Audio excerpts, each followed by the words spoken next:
The lines have been drawn. The M is erased from just about every building on the Ohio State campus this week. And for Michigan, of course, they just try to annoy Ohio State fans by leaving off the state, courtesy Brady Hoke, and that seems to have taken hold. We bring in Mike Meihls from Buckeye Battle Cry for the first time here on Mark Rogers TV as we talk Ohio State football each and every Wednesday night, usually with Brandon Zimmerman. But, Mike, this is a special one. This is as good as it gets, arguably the greatest rivalry, not in college football, in sports.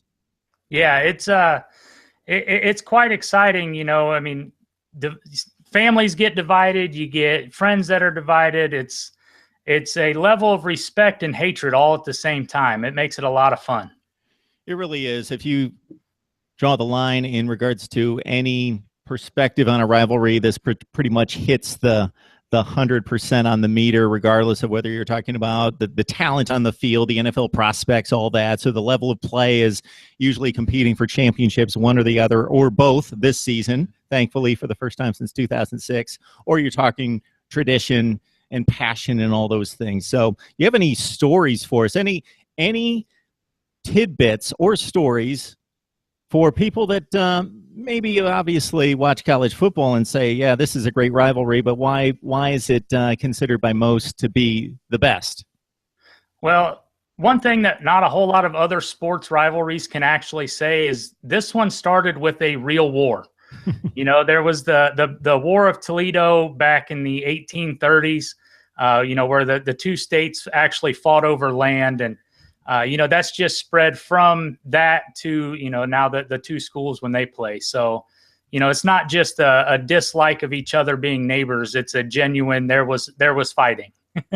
Mike, I tend to like metrics, and I saw a breakdown a number of years ago that sized up Ohio State, Michigan against the other rivalries. And if you look at championships played for within the Big Ten and nationally, if you look at the number of people that attend the games, so think about it, 112,000 at the Big House, and about, what are we at now? Pushing that, close to that at the Horseshoe, and you take it all the way to the beginning of time. And even if you look at television ratings and the number of eyeballs that watch this game, even when they both show up at like 6 and 5, it's just a rivalry that's unmatched in a number of levels, and it's going to be a great one this time around. So let's break down the nuts and bolts of offense and defense here, Mike.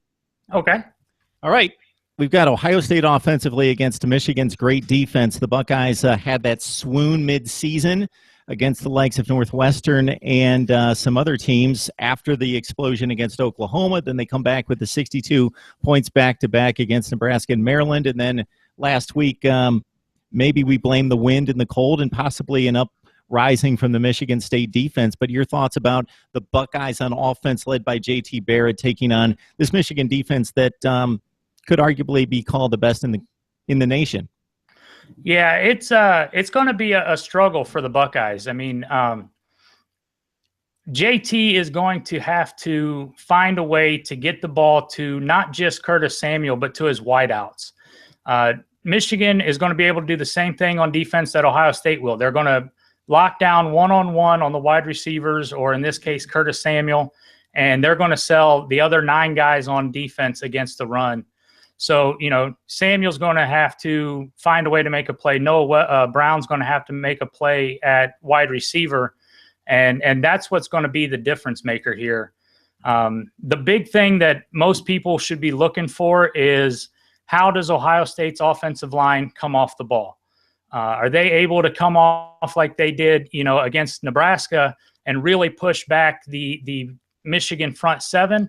Or are they going to have some of their bonehead missed plays, missed blocks that they've had, because if they do that, Michigan's front 7 is just going to cause a headache for Ohio State. When I was thinking Ohio State offensive slump during midseason and I threw out Northwestern, then, oh yeah, there was that Penn State game. How did I forget that one in Happy Valley, where a Penn State defensive front that showed little up to that point suddenly was in the backfield constantly against J.T. Barrett against the Ohio State offensive line. You bring up the wide receivers, and the interesting thing here is that obviously replacing Michael Thomas and Jalen Marshall on down the line is extremely difficult. But once the Oklahoma game was played, a lot of us thought, oh, plug and play, the next wave is here, they're good to go. But it hasn't been the case, and it's been tough to watch the passing game try to stretch the field because it's just not there. There's not that guy that has consistently been able to beat the defense over the top, nor win the one-on-one matchups and gain the separation. And when you look at Jordan Lewis and Channing Stribling and company, this may not necessarily be the team to do that against. No, and in fact, the Michigan starting cornerbacks have, for the year only given up 8 catches and no touchdowns. So it's not getting any easier this Saturday by any means.